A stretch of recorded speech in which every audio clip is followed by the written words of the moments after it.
Nabulag ka naman ng husto sa pag-ibig.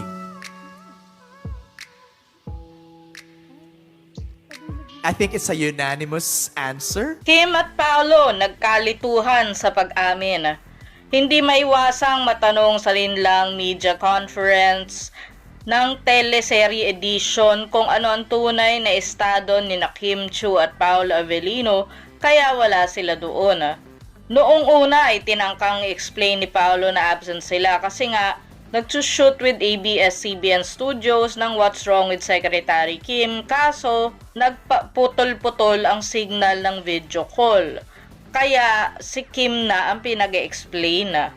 Umamin si Kim na pareho silang nagpositibo sa COVID. Even so, parang hindi naman sila may sakit tingnan so hopefully ay gumaling na sila kaagad at wala nang iba pang komplikasyon.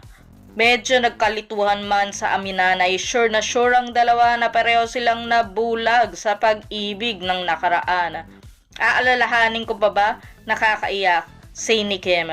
Wala raw siyang pinagsisisihan about life and love. Never stop loving, love naman comes in all forms. Dagdag pa niya.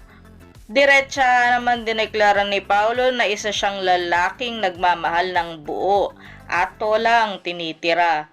Napahiri tuloy ang host na when one love ends, one starts. Kaya napakansya ang mga press sa Dolphy Theater at napangiti si Kim. Mukhang may iba pang tumama kina Kim at Paolo, ha? Kasi love naman comes in all forms. So, friendship, about love with your work and everything. Basta never stop loving. Because when one ends, one starts. Basta yun na yun.